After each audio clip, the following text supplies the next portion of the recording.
Alô, olá, alô, vai tudo bem? Bem-vindos ao Café com Crime, o podcast onde você pode ser o aficionado por crimes reais que você é, sem julgamentos. Eu sou a Esté Zorbi, ou Dona Café, como preferir, e hoje vamos falar de um caso que envolve traição, obsessão e vingança. Pois é, 3 elementos perigosíssimos de se misturar. E nesse caso, infelizmente, custaram a vida de uma pessoa completamente inocente, uma criança de 6 anos de idade. Esse é o caso da menina Lavínia. Uma coisa que chamou bastante atenção nessa história é a similaridade que ela tem com o caso da Fera da Penha. É muita mesmo. Só que os casos aconteceram 50 anos à parte, basicamente. E aí a gente vê, né? A história se repete, infelizmente.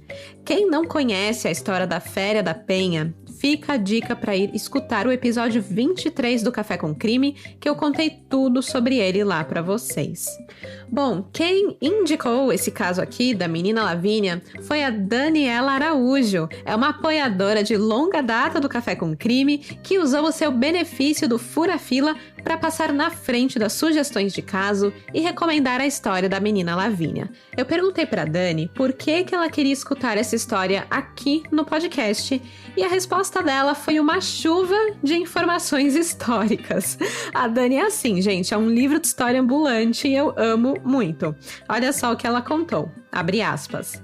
O caso da menina Lavínia Azeredo é um crime que aconteceu na minha cidade, Duque de Caxias. O crime aconteceu dentro de um hotel que era tombado. E o interessante nesse caso é que o Tenório Cavalcante, o homem da capa preta, morava no mesmo quarteirão e a festa de casamento dele foi nesse hotel, que era bem importante para a história da cidade. Mas infelizmente teve esse fim trágico. Fecha aspas. É interessante, né? As histórias se cruzando, se repetindo. E é o que eu mais gosto sobre fazer pesquisa de casos, né? É encontrar essas pequenas coincidências e poder compartilhar com vocês. Mas antes de compartilhar um crime nesse episódio, eu quero compartilhar uma novidade. Sim, a introdução aqui vai ser um pouquinho mais longa, mas é importante. Tenho coisas para falar e vai mudar a forma como você escuta o podcast. Então fica aqui pro recadinho, não pula pra frente não, tá? Eu tô de olho em vocês, nesse dedinho aí coçando pra pular pra frente. Mas vamos lá. Quem aqui segue o Café com Crime no Instagram já estão sabendo da grande novidade, né? Estão preparados para saber o que é o Spotify Podcast Academy? E para os crimezeiros que não seguem o @Café com Crime no Instagram, vocês perderam a maior revelação do século, tá? Um momento inacreditável aqui para o podcast. A gente está passando por mudanças e eu fiz o anúncio lá no Instagram na semana passada. Mas eu vou atualizar todo mundo aqui agora certinho. O Café com Crime está participando do projeto Spotify Podcast Academy. Isso quer dizer que a partir do dia 19 de outubro, repetindo, a partir do dia 19 de outubro, o podcast passa a ser exclusivo do Spotify.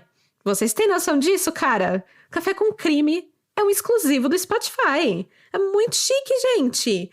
Eu ainda tô chocada com essa informação, é meio que demais, assim, pra mim, é um sonho, na verdade. Mas o que é isso, né? O que é o Spotify Podcast Academy? Bom, ele é um projeto do Spotify que incentiva podcasters a continuarem crescendo através da criação de conteúdo. Podcast é aquela coisa meio nova assim, né? De uns 5 anos pra cá que o Brasil começou a prestar atenção. Então tem muito criador novo nessa plataforma, nesse estilo, né? Nesse formato de conteúdo. E estava precisando de um incentivo, não é mesmo? Então o Spotify foi lá e fez.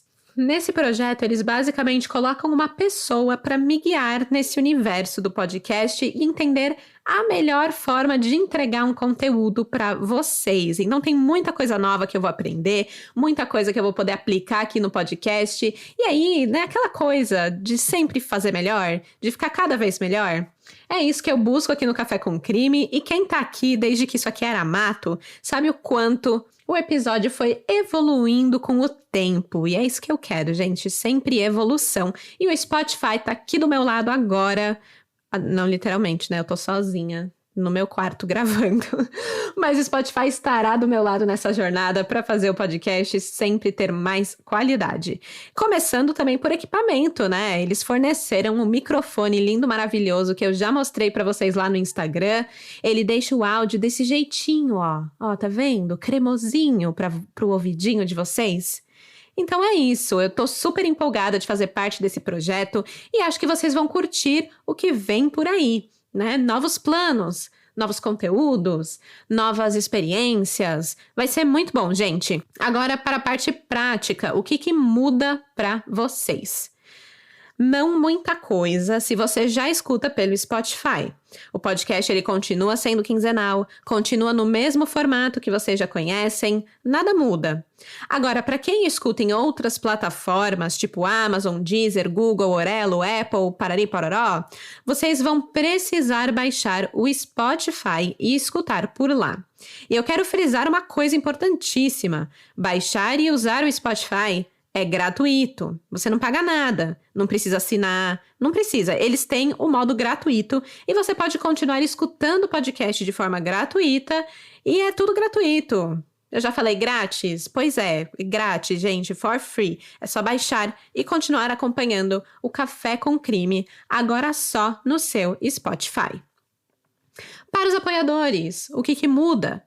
Bem, nos últimos episódios eu já venho falando que a partir de outubro passamos a usar a plataforma Apoia-se para receber os apoios e disponibilizar os acessos aos episódios gratuitos. Então, quem ainda não migrou o seu apoio para o Apoia-se, tá esperando o quê? Não vai perder o seu acesso aos episódios exclusivos e nem ao grupo do WhatsApp, hein? O link para apoiar pelo Apoia-se tá aqui na descrição desse episódio. É só clicar e apoiar, não precisa baixar nenhum aplicativo nem nada.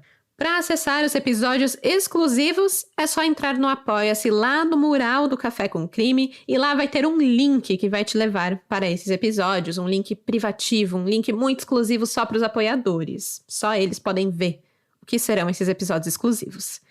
Então é isso, gente. Resumão para vocês. Café com Crime, a partir do próximo episódio, só no Spotify. Baixa o aplicativo.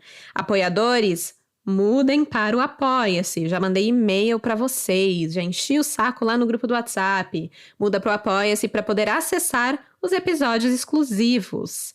Quem quer apoiar o Café com Crime? Clica no link da descrição do Apoia-se, faz o seu apoio por lá, que aí você ganha acesso ao grupo do WhatsApp, aos episódios exclusivos, ao fura-fila, dependendo da categoria que você apoia. Tudo de bom, gente, tudo de bom. Aliás, os episódios exclusivos para os apoiadores, eles podem ser escutados tanto no celular como no desktop, tá bom? Lá no Apoia-se vai ter um link e você escuta onde você quiser. Beleza? O apoio de vocês, por sinal, continua sendo essencial para a existência desse podcast. Afinal, sem isso e sem vocês, o Spotify não teria notado a gente. Então, obrigada, obrigada, obrigada. Eu amo muito essa comunidade que a gente criou aqui, uma comunidade unida. E vamos em frente contando casos brasileiros, dando voz para as pautas do nosso país e conhecendo cada vez mais a história das cidades onde moramos. Hoje, por exemplo, vamos viajar juntos lá para Duque de Caxias, na Baixada Fluminense, para conhecer a história da menina Lavínia. Bora começar do começo?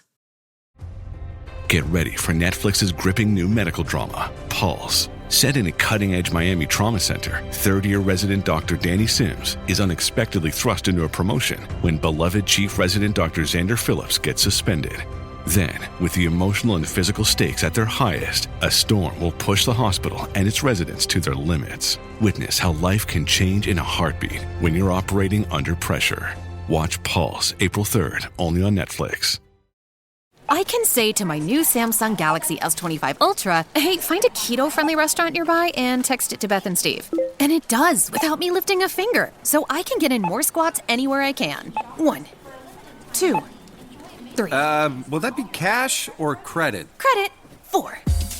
Galaxy S25 Ultra, the AI companion that does the heavy lifting so you can do you. Get yours at Samsung.com. Compatible with select apps. Requires Google Gemini account. Results may vary based on input. Check responses for accuracy.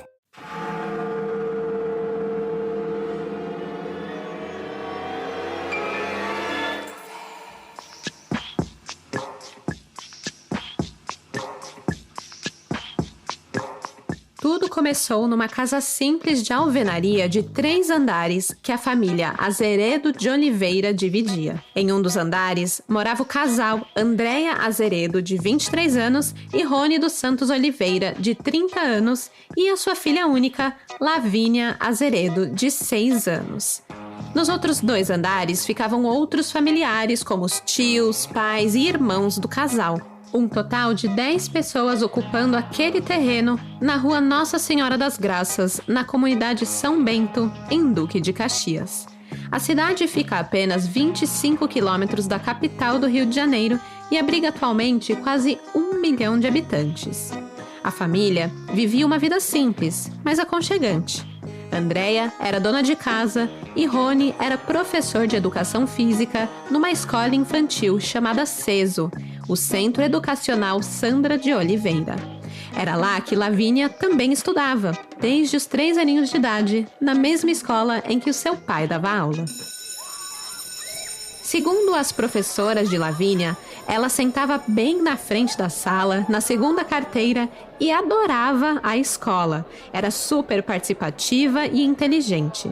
Era uma das melhores alunas da turma, além de ser muito amiga das outras crianças. Quando ela terminava sua lição antes dos outros, fazia questão de ajudar os coleguinhas.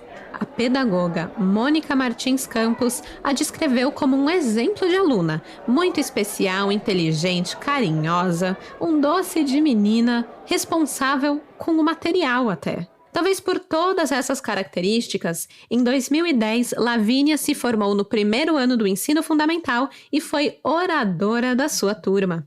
Na formatura, ela se vestiu com beca e chapéu branco de formanda, recebeu um anel de formatura do seu pai, o Rony, e depois fizeram apresentações e danças. Na hora de falar, a Lavínia deu um discurso fofo, sem perder a linha de raciocínio e falando as palavras certas. Uma graça. E eu falei que teve dança, né? Pois a Lavínia amava dançar e o seu sonho era ser bailarina. Em 2011, Lavínia estava no começo do seu 2º ano do ensino fundamental. Completaria 7 anos no dia 13 de março e com certeza teria uma comemoração. A Lavínia, por mais que fosse uma criança um pouco tímida, adorava dançar e brincar, então uma festinha de aniversário era tudo de bom. A Lavínia não sabia, mas os coleguinhas de classe e professoras estavam planejando uma festa para ela. Infelizmente, eles nunca tiveram a oportunidade de surpreender a menina, pois 2 semanas antes de completar 7 anos de idade, Lavínia Azeredo desapareceu de dentro da própria casa.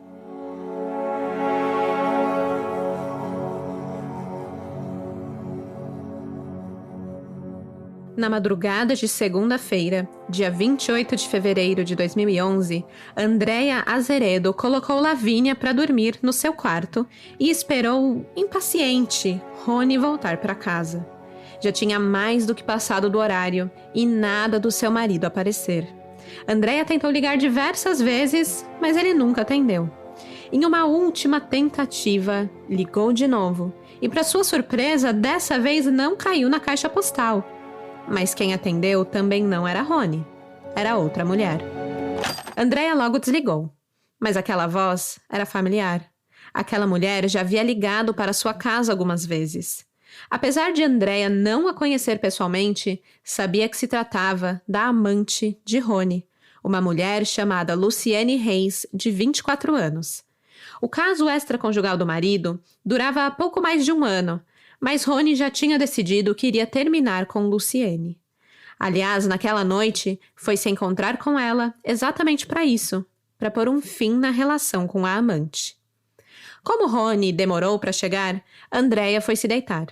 Por volta das 3 da manhã, Rony finalmente chega em casa e vai ao banheiro tomar um banho antes de se deitar por 2 horinhas e levantar novamente para ir ao trabalho. Com a movimentação na casa, Lavínia acorda e chama pela mãe. Andréia vai até a filha, a leva para o banheiro e depois a coloca novamente na cama. Antes de sair do quarto da filha, Andréia tranca a janela e a porta da casa. Nas próximas 2 horas, A casa ficou em completo silêncio. Todos dormiam. Ou pelo menos assim Andréa e Rony pensaram. 5h45 era o horário em que todos acordavam por lá, já que Lavínia estudava de manhã e Rony ia para a escola dar aula. Como de costume, Andréa levantou e foi ao quarto chamar a filha para ir à escola, mas se deparou com um quarto vazio. Lavínia não estava na cama, nem em lugar nenhum do quarto, ou da casa. Andréa notou duas coisas muito importantes no quarto da filha. Primeiro, a janela do quarto e a porta da casa que ela havia fechado na madrugada estavam agora abertas. Segundo, um móvel foi arrastado para perto da janela e em cima dele havia uma marca de pé. Com o coração de mãe já acelerando a 1000, Andréa corre até Rony, que nesse momento estava quase pronto para sair de casa para trabalhar. E ela diz duas cortantes palavras. Lavínia sumiu. Com toda a comoção ocorrendo no segundo andar da casa, os familiares que moravam nos outros andares logo perceberam que algo não estava certo.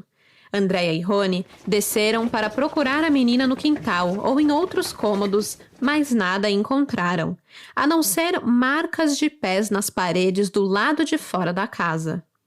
Nenhum familiar havia visto Lavínia naquela manhã ou escutado nada que chamasse atenção no meio da noite.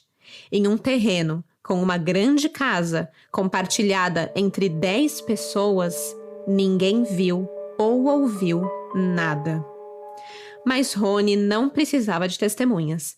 Ele sabia exatamente quem tinha levado sua filha, Luciene. Acontece que o término do relacionamento com a amante naquela madrugada não tinha sido nada amigável. Rony contou que Luciene era extremamente possessiva e ciumenta. Até mesmo quando ela via a foto da Lavínia no celular dele, ela não gostava, achava ruim, e os dois brigavam. Apesar de estar se relacionando com ela há aproximadamente 1 ano, esse tempo todo foi repleto de brigas. Pois óbvio, né? Uma mulher ciumenta com um cara casado e com filha não ia ter como ser diferente. Na madrugada do dia 28 de fevereiro, Rony terminou com Luciene. Em troca, ela fez ameaças de se matar caso eles não reatassem. E não foi a primeira vez. Rony e Luciene já viviam um vai e volta constante, e toda vez que ele terminava, ela ligava toda hora, ameaçando se machucar, não aceitava o fim do relacionamento e sempre pedia dinheiro. É um detalhe importante. O Rony pagava o aluguel de Luciene e ajudava com as suas despesas. Então, parte dela não querer terminar com ele não era porque, ai meu Deus, eu gosto tanto dele. Na verdade, ela estava preocupada que ia perder o Sugar Daddy, ia ficar sem recursos para pagar os boletos. Dessa vez, parecia que Rony estava falando sério mesmo sobre o término, pois as ameaças de se matar que funcionaram das outras vezes não surtiram nenhum efeito. Luciene foi ficando cada vez mais alterada e chegou a ameaçar o próprio Rony com uma faca e disse a ele que se ele não voltasse para ela, ela faria alguma coisa para o prejudicar. Então, parecia ser óbvio que Luciene havia sequestrado Lavínia. A primeira coisa que Rony fez foi ir até a casa da amante em Belfort Roxo, acompanhado de alguns de seus familiares. Os familiares, por sinal, nem sabiam da existência da amante até aquele momento. Então, esse dia foi eita atrás de eita para todo mundo. Lá, Rony e os familiares encontraram a casa de Luciene aberta e vazia. Então, a primeira coisa que veio na cabeça é que Luciene poderia ter fugido com Lavínia. Mas logo notaram que a mulher deixou para trás documentos, dinheiro e o seu celular. Então, para onde ela teria ido sem esses seus pertences, né? E será que ela estaria mesmo com Lavínia? Rony, amigos e familiares buscaram em todos os cantos possíveis, mas não encontraram nenhum vestígio da filha ou da amante. Então, eles retornaram para pedir ajuda à polícia. Durante toda a noite de segunda, dia 28, até a madrugada de terça-feira, dia 1º de março, a família de Lavínia permaneceu na delegacia atrás de informações que levassem ao paradeiro da menina. O caso foi registrado na 60ª Delegacia de Polícia em Campos Elíseos, como um caso de desaparecimento. Mas com todo o relato de Rony sobre a sua ex, a polícia achou que o caso poderia se enquadrar, talvez, como um sequestro. Durante a tarde de segunda-feira, um delegado fez nova diligência na casa de Lavínia. Ficou claro que não havia sinais de arrombamento. E para chegar à janela do quarto da menina, que ficava virada para a frente da rua, era necessário passar pelo portão da casa e pela garagem. E mesmo assim, a família afirmava que não ouviu barulho algum na madrugada. A janela que a mãe da menina fechou só abria por dentro. Com tudo isso, o delegado afirmou que tanto a porta como a janela foram abertas espontaneamente, de dentro para fora. A perícia também colheu impressões digitais do local, mas só conseguiu constatar digitais antigas, onde havia marcas de dedo. Então, Lavínia provavelmente abriu a janela porque foi atraída para fora da casa. Isso quer dizer que Lavínia muito provavelmente conhecia a pessoa que estava ali. Era alguém de confiança, não era um completo estranho na sua janela. Até porque Lavínia saiu sem gritar, sem espernear, sem fazer qualquer barulho. O que chamou a atenção foi que Lavínia não conhecia Luciene. Segundo Rony, as duas só se viram brevemente uma vez durante uma visita de Luciene à academia de Rony. Isso não tornava Luciene uma pessoa de confiança para Lavínia, né? Capaz de convencer a garota a deixar a sua casa no meio da noite pela janela, sem fazer qualquer barulho ou sem querer correr para chamar a sua mãe. Para tentar acabar com o mistério, os policiais ainda checaram as câmeras de segurança dos comércios ao entorno ali da casa da menina, na rua Nossa Senhora das Graças, mas não conseguiram encontrar nada. Depois de passarem quase um dia inteiro na delegacia, Rony e seus familiares decidem tentar ir até a casa de Luciene novamente. Dessa vez, ela estava em casa. A irmã de Rony, a Rosilaine, foi a primeira a encarar Luciene e perguntou se ela tinha levado a sua sobrinha. A Luciene respondeu com um... Não, eu não sou amante do seu irmão. Eu sou a namorada. E meio que não respondeu a pergunta. Ela só começou a falar sobre o relacionamento dela com o Rony e afirmou que os dois sempre brigavam e que na noite passada não tinha acontecido nada fora do comum. Era só mais uma briga. Ao ver Rony, a Luciene respondeu finalmente a pergunta. Ela afirmou que não tinha nada a ver com o sumiço de Lavínia e que ela jamais faria algo do tipo. A própria família de Luciene se dispôs a ajudar nas investigações a partir desse momento. E assim, Luciene e Rony vão juntos à delegacia para que ela pudesse prestar esclarecimentos. E chegando lá, Luciene dá de cara, pela primeira vez, com a esposa de Rony. Os três passaram longas e lentas horas juntos, prestando depoimentos e tentando se ajudar a encontrar Lavínia. Essa era a única coisa que importava naquele momento. Com base nos depoimentos prestados por eles na tarde do dia 1º de março, o delegado afirmou que não poderiam mais afirmar que Luciene Reis Santana era sua principal suspeita. A mulher negava todas as acusações, disse que não conhecia a menina. A polícia foi até a sua casa em Belford Roxo e não encontraram Lavínia, apenas os 3 filhos de Luciene mesmo. E mais importante de tudo, Luciene dizia ter um álibi. No primeiro horário do dia 28 de fevereiro, Luciene estava em um laboratório realizando um exame de gravidez. Para confirmar a história, a Luciene acompanhou o delegado até o laboratório, onde perguntou sobre o seu exame e confirmou com as atendentes que ela realmente esteve lá naquela manhã. A polícia ainda checou que ela havia usado o seu Rio Card, o seu bilhete de ônibus, para ir na unidade de pronto atendimento no centro de Caxias.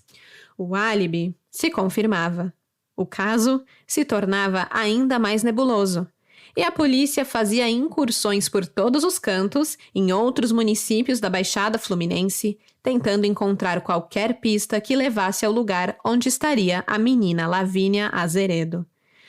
Afinal, já tinham se passado 24 horas e nada de Lavínia. Era uma corrida contra o tempo. As primeiras 72 horas são as mais decisivas entre a vida e a morte de uma criança desaparecida. Rony continuava insistindo na culpa da amante. Luciene negava envolvimento, agora com supostas provas. E Andréia não sabia no que acreditar. Ela afirmou, abre aspas, "Parece que eu estou em um pesadelo. Jamais você imagina que isso vai acontecer. Estou anestesiada, tentando cair na real." Fecha aspas. A polícia checou informações que chegavam pelo Disque Denúncia, mas nenhuma delas se confirmou. O delegado pedia para que a população continuasse ajudando, afirmando que temia que Lavínia já não estivesse mais em Caxias. Até que encontraram uma pista para seguir. Nada de concreto, mas era uma hipótese que não podia ser descartada. Uma pista que veio diretamente de Luciene. A polícia se dirigiu para a casa de Elzimar de Oliveira Silva, de 26 anos. O homem era ex-marido de Luciene e foi acusado, por ela, de estar com a menina Lavínia. Entretanto, ao chegarem na residência, Elzimar não estava em casa. Ao conversar com os vizinhos, a polícia só recebeu negativas. Todos negaram que ele estivesse com uma criança na casa. Ninguém tinha visto criança nenhuma por ali. Luciene, por sua vez, dizia que o ex-marido queria extorquir dinheiro de Rony, R$2.000 para ser mais exata. Ela ainda afirmou que poderia ajudar. Se o Rony desse o dinheiro a ela serviria como intermediária e entregaria a grana para o Elzimar e pegaria Lavínia de volta. Assim, a história de um sequestro com dinheiro de resgate envolvido e tudo mais passou a existir no caso Menina Lavínia. Rony tinha R$2.000 em casa. Exatamente essa quantia. Era um dinheiro que ele vinha guardando para poder dar entrada na compra de um carro, coisa que ele já tinha comentado com a amante antes. E aí ficou aquela dúvida, né? Dar ou não dar o dinheiro para a mulher, que até agora ele estava acusando de ter sequestrado a filha. Confiar ou não confiar na história de que, na verdade, o culpado de tudo era o ex-marido dela, o Elzimar. Sem a polícia encontrar Elzimar para prestar esclarecimentos, a decisão ficava cada vez mais difícil. Na manhã do dia 2 de março de 2011, a polícia recebeu uma ligação que mudaria tudo. A funcionária do Hotel Municipal, em Duque de Caxias, informou que a camareira havia encontrado o corpo de uma criança embaixo de uma das camas. My hospital stay would have cost $25,000, but with VA healthcare, it's free. My education would have cost $42,000, but with VA benefits, my books, tuition, and housing are all covered. The down payment for my home would have been $74,000, but with my VA home loan, my down payment was $0. My service was then. My benefits are now. Get what you earned. Visit choose.va.gov. Not all veterans are eligible for the type or amount of benefits mentioned here. Este episodio es presentado por Honda. Descubra la nueva Honda Passport Trail Sport Todoterreno. La Passport más todoterreno que Honda haya imaginado jamás. Esta Passport cuenta con mayor altura al suelo, barras de techo en todas sus versiones y neumáticas especialmente diseñados para cualquier terreno. Además, disfruta todos tus viajes con el control de clima de 3 zonas, techo panorámico y opciones como asientos delanteros con calefacción y ventilación. Conoce más en honda.com/Passport.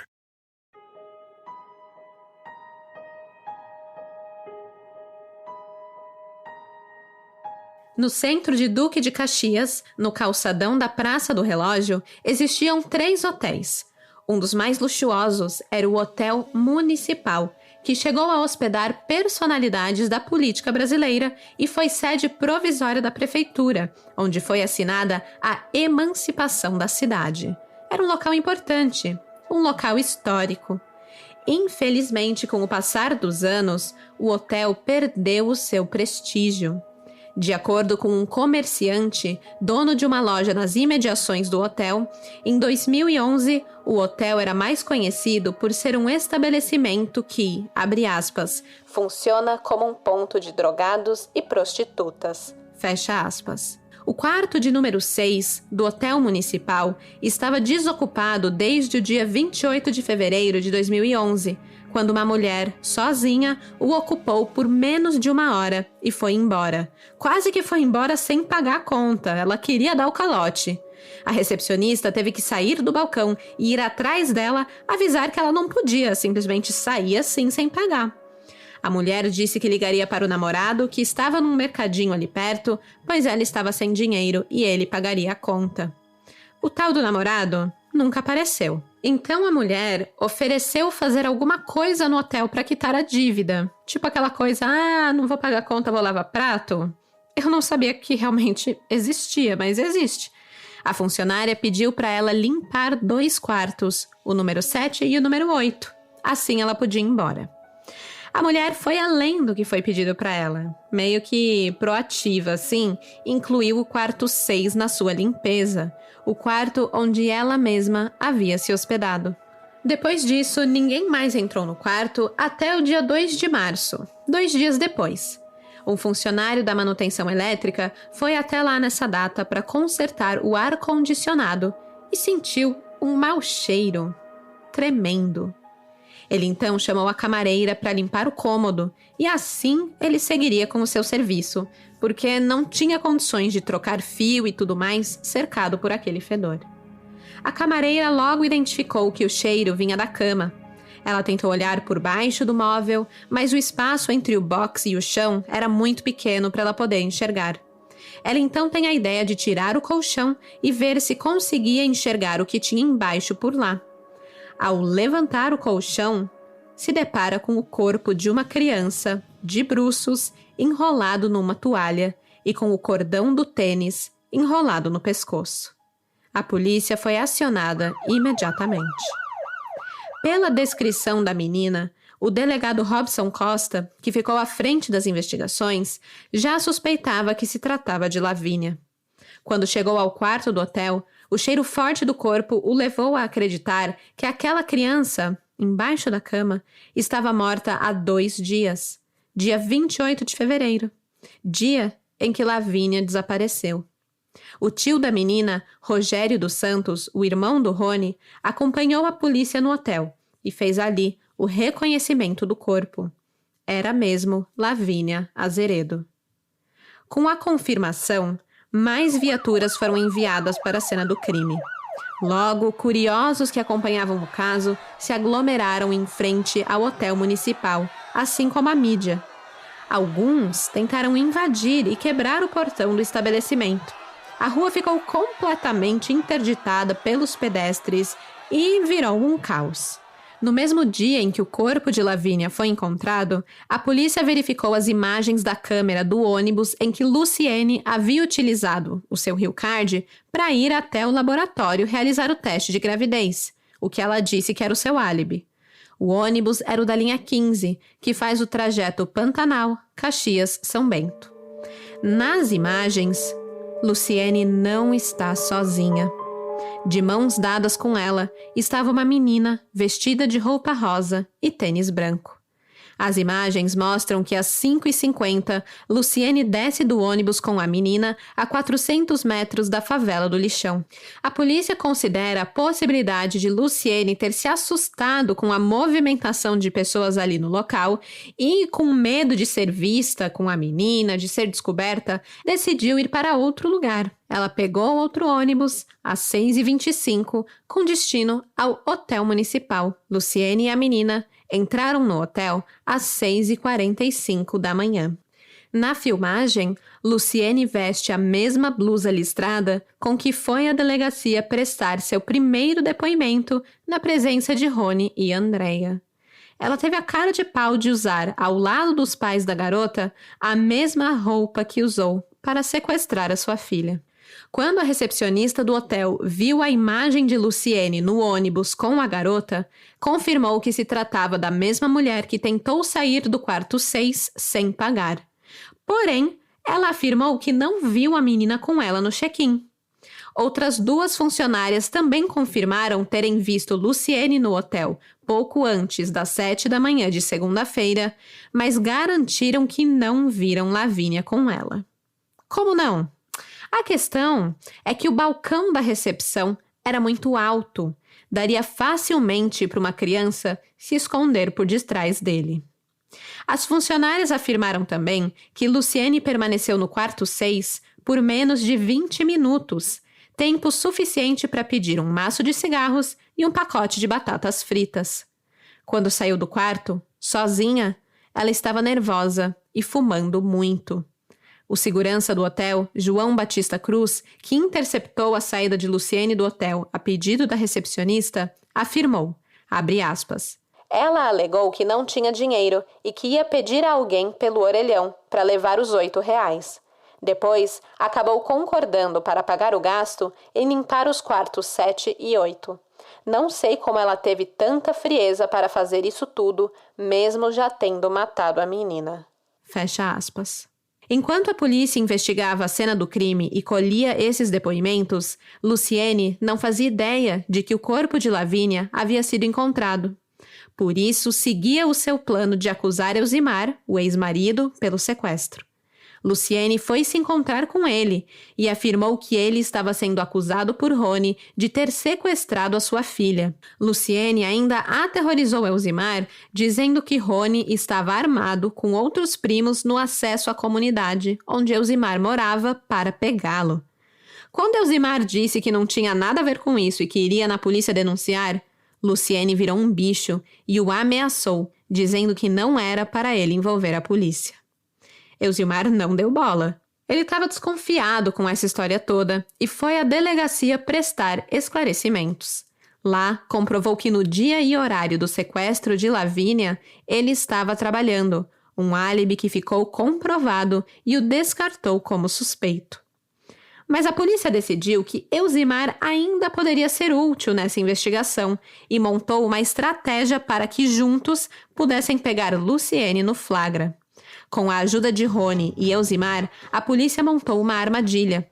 Rony marcou um encontro com Luciene, dizendo que daria o dinheiro a ela, contanto que Elzimar devolvesse a sua filha.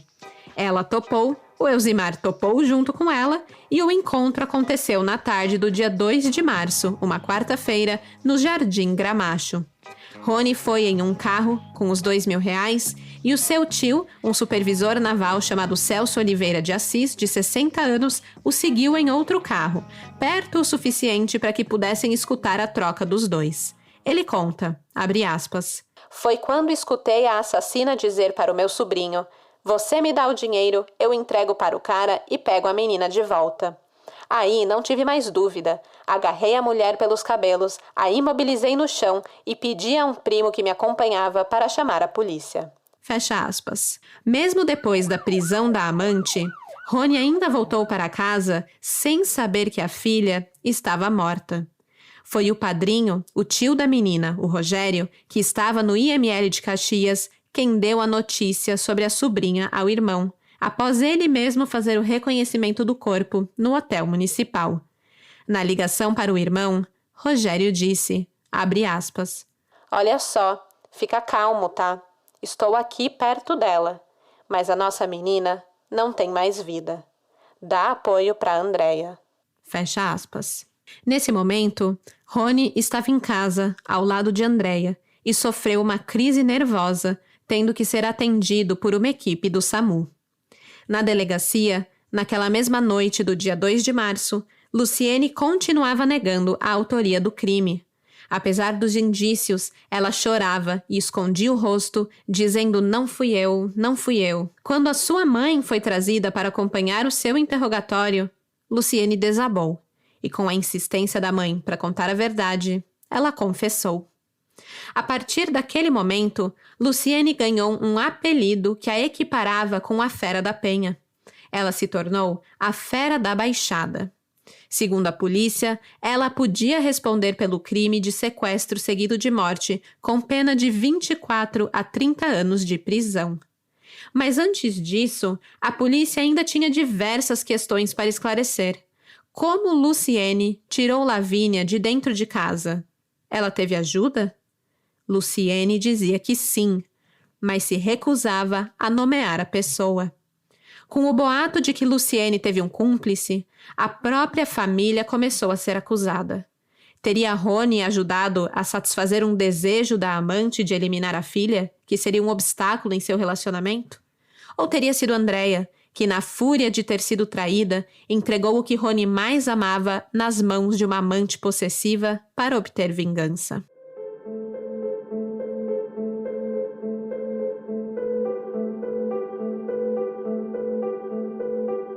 O corpo da menina Lavínia Azeredo foi enterrado na manhã do dia 3 de março de 2011, sob aplausos e músicas religiosas.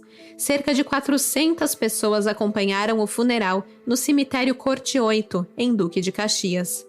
Para evitar tumultos, a polícia reforçou o policiamento na região com 20 homens. Entre as pessoas estavam familiares e amigos, a diretora, professores e alunos da escola onde Lavínia estudava, todos vestidos de camisa preta.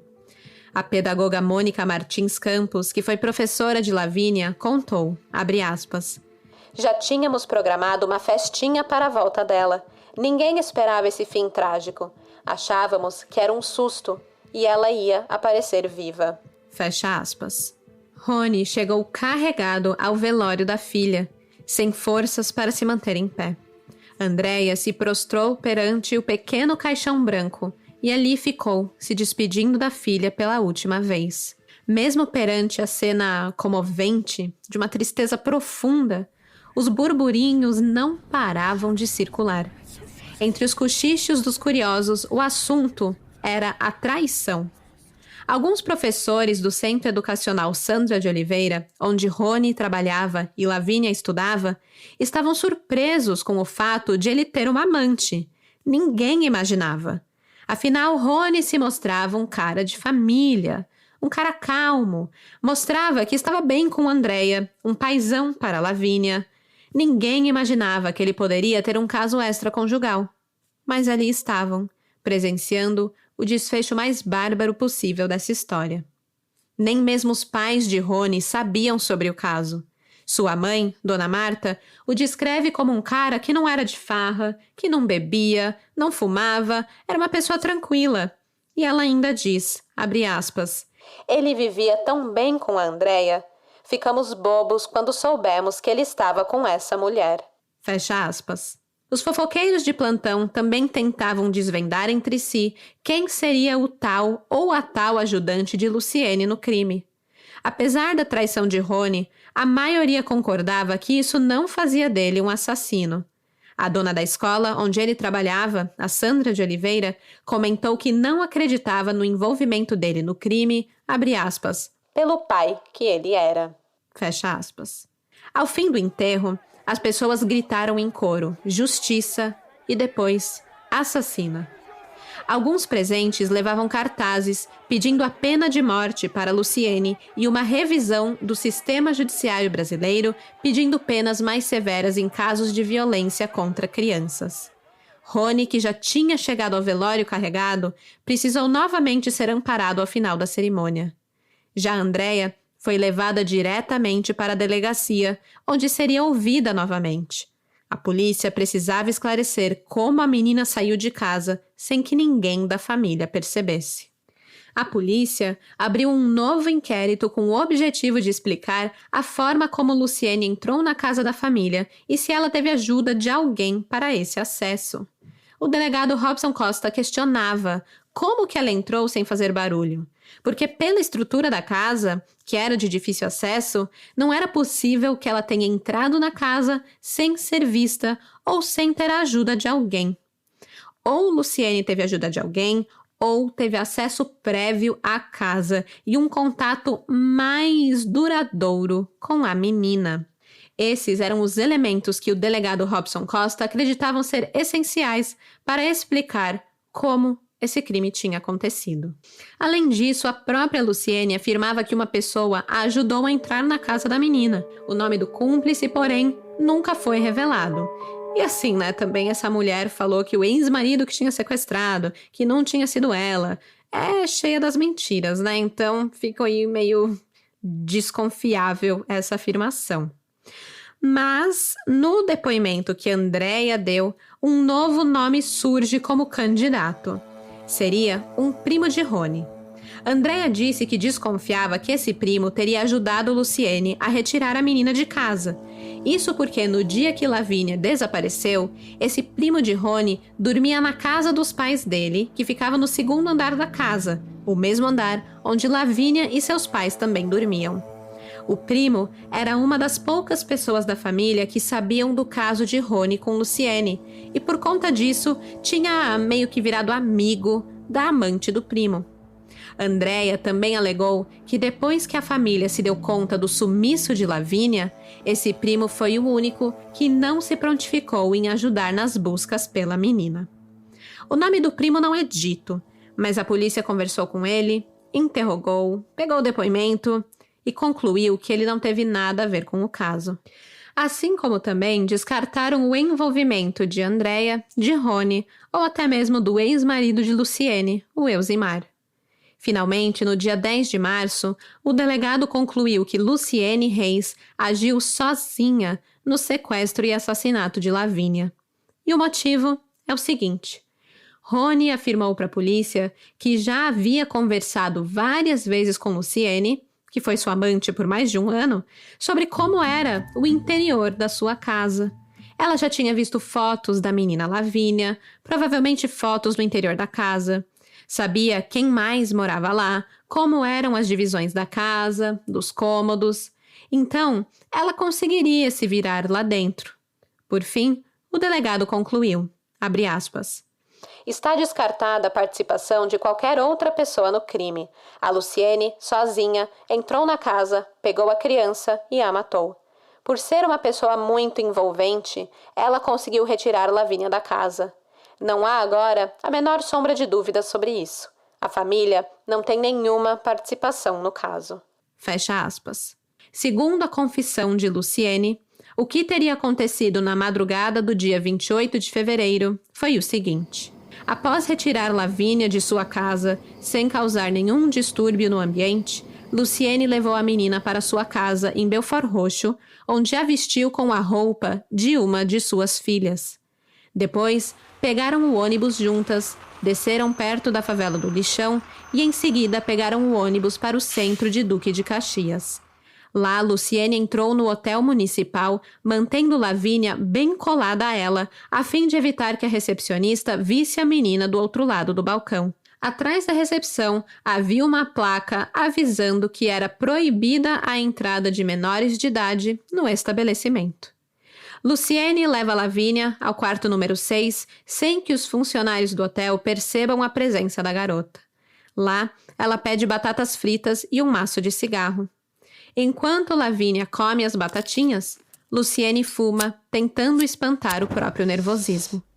Quando a menina termina de comer, Luciene cobre a sua cabeça com uma toalha para que ela não fizesse barulho. Ela então pega o travesseiro do hotel e sufoca Lavínia por quase 10 minutos. Lavínia não parava de se mexer, então Luciene resolve pegar o cadarço do próprio tênis da menina para a enforcar. Luciene não ficou mais que 3 horas com Lavínia até a matar. Essa era sua intenção desde o início. Ao observar o corpo sem vida da criança, Luciene a enrola na toalha e a coloca de bruços embaixo do colchão da cama. Ela acende mais um cigarro e sai do quarto fumando. Depois que é pega tentando sair sem pagar a conta, Luciene volta para a cena do crime e limpa o quarto inteiro. Ao sair finalmente do hotel, Luciene vai para a unidade de pronto atendimento realizar um exame de gravidez, o qual ela usa como seu álibi. Ela pensou em tudo, planejou tudo, friamente calculado. Segundo o delegado, dinheiro foi o principal motivo para o crime. Depois que Rony terminou com ela, Luciene se viu sem eira nem beira, não sabendo como iria pagar o aluguel no mês seguinte ou qualquer um de seus boletos. Mas ela sabia de uma coisa: Rony tinha R$2.000 em sua casa. As investigações indicam que Luciene teria tentado entrar na casa da família para pegar o dinheiro. Aliás, a casa já tinha sido arrombado uma vez 2 meses antes do crime e Rony acredita que poderia ter sido Luciene. Quando ela tentou entrar dessa vez no dia 28 de fevereiro, acabou chamando a atenção da menina Lavínia. Então, resolveu levar a menina, com a intenção de incriminar o seu ex-marido pelo sequestro, dizer para o amante que a criança só seria libertada pelo Elzimar com o pagamento do resgate de R$2.000 e assim ela sairia com a grana, deixando o ex como culpado pelo crime. Um plano que na cabeça dela fazia todo sentido. Mas para pensar, que sentido tem? Para que meter a criança no meio disso, né? O que a Lavínia tem a ver com isso? Esse questionamento foi levantado pela própria mãe de Luciene, a dona Neide Reis, de 57 anos. Abre aspas. O que essa criança tem a ver? A Luciene também tem filhos. Como ela pode ter feito isso? Eu a levo para o conselho tutelar desde os 12 anos. Ela fugia de casa e aprontava. Acho que ela tinha algum problema desde criança. Fecha aspas. Dona Neide conta que a filha sempre teve problemas de relacionamento com a família. Luciene era a filha caçula dos 5 filhos que Dona Neide teve. Ela nasceu e cresceu na periferia de Duque de Caxias, no bairro Pantanal. Enquanto as outras criancinhas de 10 anos estavam comendo terra, a Luciene, nessa idade, estava se envolvendo com colegas errados, indo para as festas, para baile, fugindo de casa e aprontando muito na rua. Aos 12 anos, ela já quase não aparecia mais em casa. Foi então que ela se tornou menor infratora.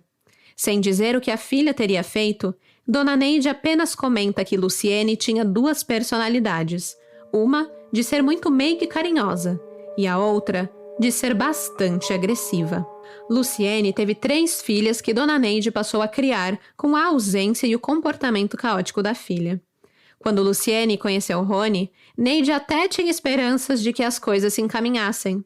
Ela havia visto Rony umas 2 vezes. Uma vez almoçou junto com Luciene e Rony no apartamento que ele alugava para sua filha.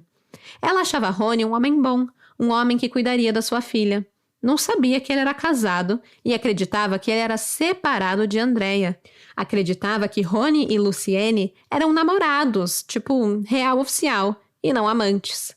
Depois de escutar a confissão da filha na delegacia, Neide passou a afirmar que havia gerado um monstro.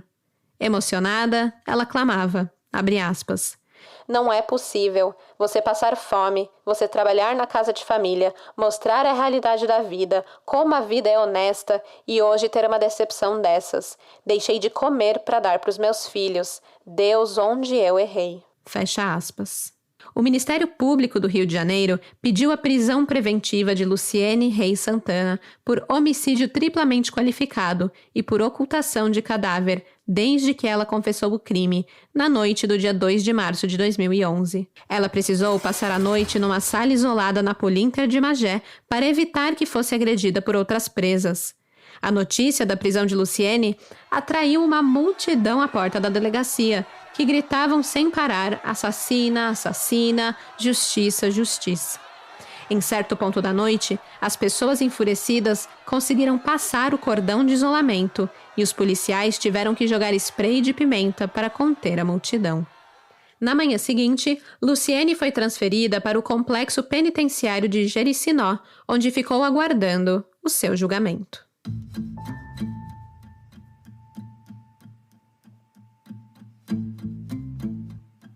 Em março de 2012, um ano após o crime, Luciene Reis Santana, que ficou conhecida como a Fera da Baixada, foi julgada. Segundo a denúncia do Ministério Público, o homicídio foi cometido por motivo torpe, já que Luciene nutria um sentimento de vingança pelo pai de Lavínia. O homicídio também foi cometido com um emprego de meio cruel, asfixia por estrangulamento. O crime contou com recursos que dificultaram a defesa da vítima. Houve dissimulação ao ocultar o seu propósito homicida durante o período em que ficou com a menina em seu poder, dando batatinha frita, se fazendo de tia amiga, antes de a atacar inesperadamente. E ainda por cima impediu que a criança tivesse qualquer oportunidade de gritar por socorro, envolvendo sua cabeça em uma toalha, de forma a não ser ouvida pelas pessoas do hotel. Luciene também cometeu a ocultação do cadáver.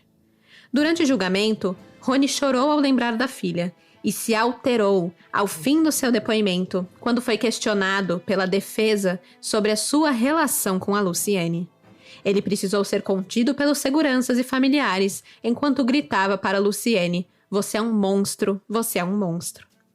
O tribunal do júri de Duque de Caxias acabou condenando Luciene pelo assassinato da menina Lavínia Azeredo com uma pena de 43 anos de prisão e o pagamento de 300 salários mínimos pelos danos causados à família, um valor aproximado de R$185 mil.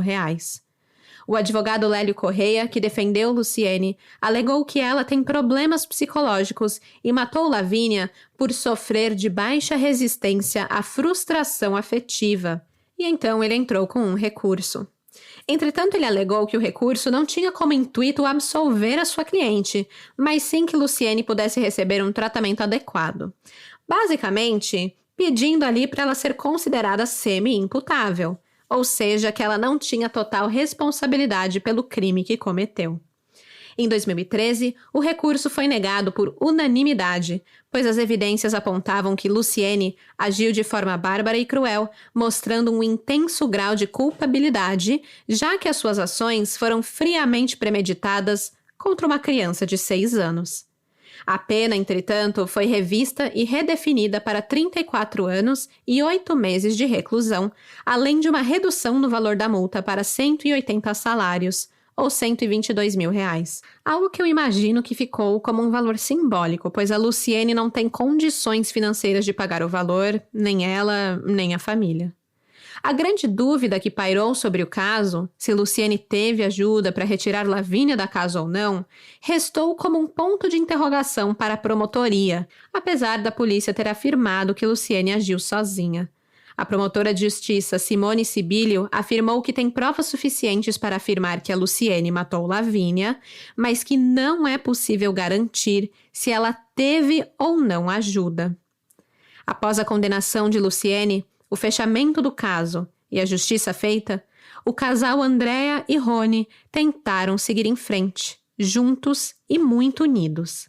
Andréa, que na época do crime manteve um semblante forte e esperançoso, entrou em depressão. Rony foi o contrário, ficou completamente sem forças quando tudo aconteceu e agora se posicionava como um ponto de apoio para a esposa. Ele comentou que, abre aspas, "A única coisa que eu peço a Deus é força para aguentar a saudade da minha filha. O resto não me importa mais." Fecha aspas. Rony ainda afirmou que não sentia mais raiva da ex-amante e rezava para um dia conseguir perdoá-la. Diferente do casamento de André e Rony, que continuou de pé, o hotel municipal em Duque de Caxias foi demolido 8 meses após o crime.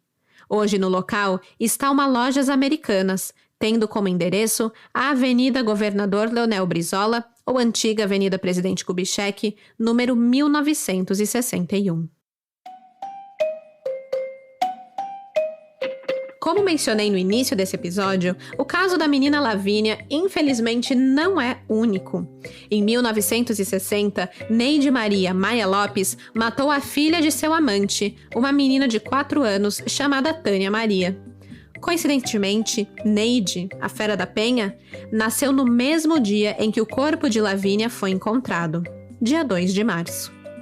Da mesma forma que o caso Lavínia Azeredo não foi o primeiro do seu tipo, também não foi o último. Em 2015, uma mulher de 38 anos foi presa por ter matado um menino de 9 anos, filho do seu amante. Luciana Cunha da Silva. Ela afirmou que cometeu o crime num momento de loucura.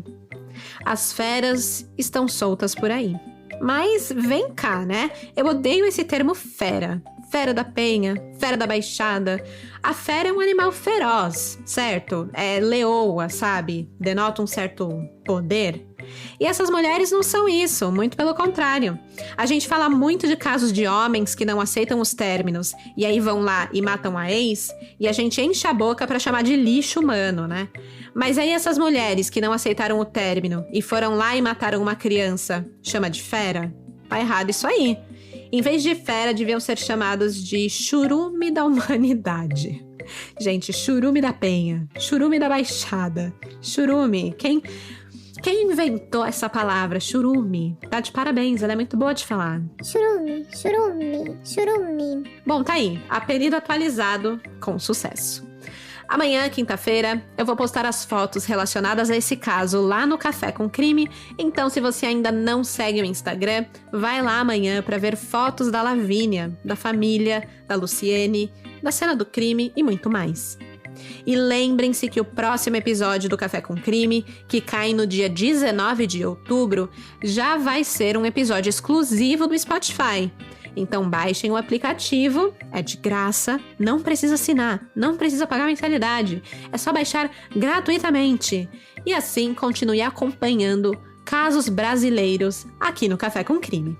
Até daqui 15 dias, não a próxima quarta-feira, a outra, e até lá, nada de sair por aí contando a planta da sua casa para as pessoas, principalmente pessoas que podem ter bons motivos para te odiar no futuro. Porque de desgraça, já basta esse podcast. Tchau, tchau! Esse episódio foi escrito, produzido e apresentado por mim, Stephanie Zorbi, com edição de áudio de Luigi Calistrato. As fontes de informação utilizadas foram Inquérito Eletrônico e Processo do Tribunal da Justiça do Rio de Janeiro, G1, O Globo, Extra, R7, Gazeta do Povo, O Dia, Jornal Capital e reportagem do Domingo Espetacular.